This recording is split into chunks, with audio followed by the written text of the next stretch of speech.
here for beginnings, endings, and the in-betweens.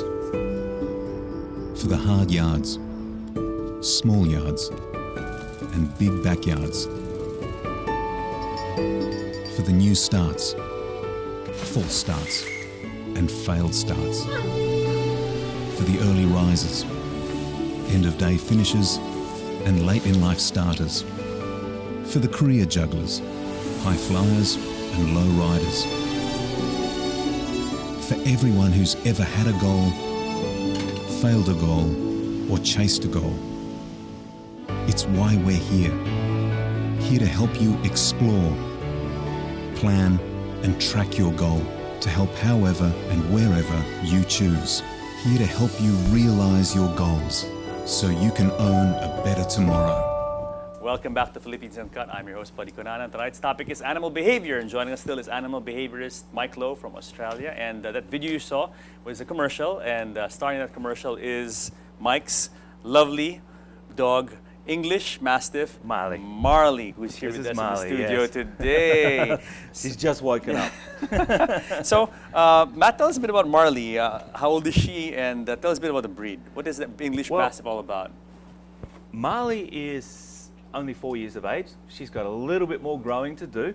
She's around about 65 kilo. Wow. Her mum was 72, her dad was 95, so I suspect Marley will get to probably around about 75-ish kilo. Wow. So maybe another 8 kilo or so to go, thereabouts anyway. English Mastiffs, they were bred as guard dogs, family dogs. So her nature as a dog is, you may have noticed with some of the crew here before, she looks up and to say, well, who are you? Are you a threat? Are you not a threat? When she establishes that you're not a threat, she goes back to normal, I'm asleep Marley. Yeah. But otherwise, she's hardwired to be a guard dog. Once she gets to know you, she's fine. Yeah. She's fine. Yeah, no, lovely dog. Beautiful nature. Absolutely, and as you said, she's 65 kilos at the moment. At the moment. But then she's still going to get bigger. Amazing. Just amazing. a little bit. Just a little bit. Amazing. Now, you've been here a couple of weeks. Yep. What do you think about the local pet industry? The local pet industry. Wow. The thing I love about the Philippines, as I said earlier on, is how much the Filipino people love their pets. And they even go to the point where they put pets in a pram.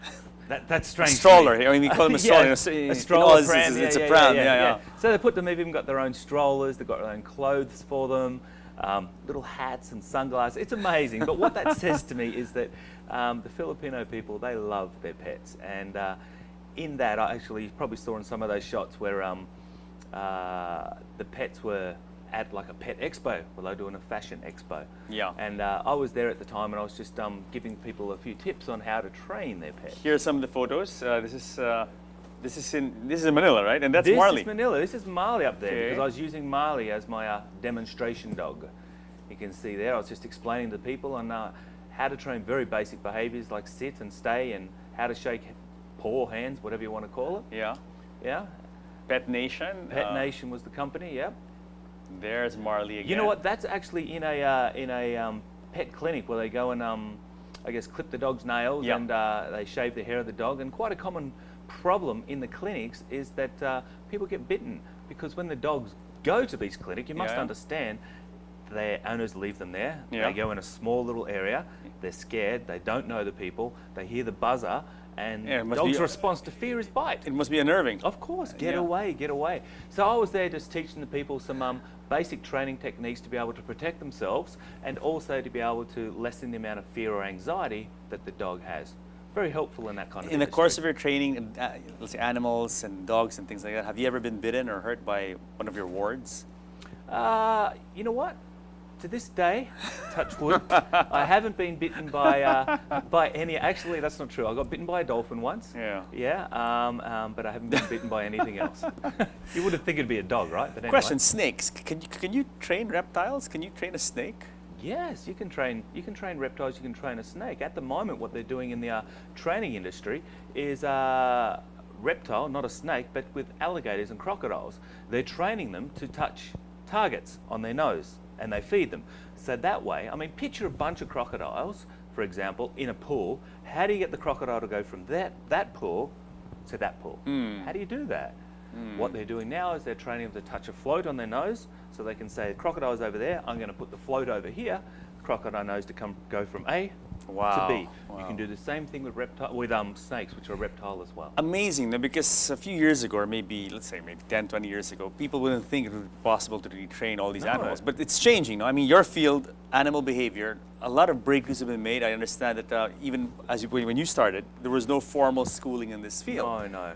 There was nothing like that. And when I started, it was many years ago. Yes. Whereas now that industry's opened up, there's now a few courses which touch on this and go in a little bit more detail so they can prepare you for that. And you know, it's actually a wonder that it took this long for the this industry to get its act together in this sense, because that is so important, animal behavior. Well, I think it's pivotal, because here's the thing that people don't understand is that if you're a keeper of animals, whether it be domestic pets or whether it be exotic animals such as in zoos, is that if you've got a routine, and everybody has a routine, dogs, you'd feed your dog pretty much at the same time every day, or your cat, you go to work roughly about the same time. In a zoo situation, you come to work at the same time, you clean out the cages, you feed them at the same time. What you're doing is you're training the animals, but you don't even realize you're training them. You come home from work with your dog, and your dog starts carrying on, is all excited and jumping on you, and you give it attention. You think that you're saying hello. What you're doing is you're training your dog to keep performing that anxiety behavior. You don't realize you're training them. So that's where this industry really does come in handy, is just to give people the education that they need to be able to say, what you're doing here is, I know what you're thinking, but that's not what you're saying. So it's very good like that. What are the common mistakes people making here in the Philippines that you've seen so far? Because I know some people who have big dogs, and you know, it just breaks my heart when I see them keep these big dogs in cages the whole day, basically. I mean, and I know that not a few people here in this country do that. They have big dogs, but they keep them in cages, and that's basically the existence of the dog. And maybe they take them out once a week or twice a week. It's cruelty. Oh, well, I sort of understand it, because I don't agree with it, but the thing is, these people, they don't know how to train their dog. Here's some of the problems. You asked the question, what are some of the common problems? The common problems are people picking up their dogs. When another dog, like when Marley walks down the street, and you've seen her, she's gentle. Look at her, she's here at my feet with lights and cameras and people around. She's fine. She just looks scary because she's so big. Looks scary, so she's got a perception. So what people will do is they'll pick up their dogs, and their dogs will be barking and carrying on. And in the process of picking up their dog and the dog barking, they're reinforcing the dog positively for carrying on at the other dog. And they're also reinforcing the bigger dog coming down. If any signs of aggression or any signs of anything, is that you step back and you're reinforcing the dog for acting a certain way as well. Putting dogs on a lead, such as being it really tight, when you hold a tight lead on a dog, it puts the dog into an anxious state as well. You've got to remember, dogs pick up on your body language. They pick up on your energy as well. If you're calm and placid and confident, the animal's going to pick up on that. But if you're worrisome, anxious, what's going to happen? Then they respond. I mean, the dog will be the same way. Dogs don't think in the future, they don't think in the past.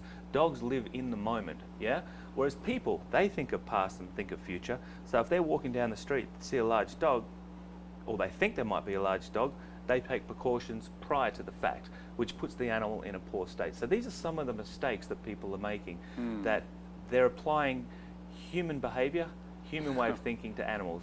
And I can't blame them for that, because they don't know any different.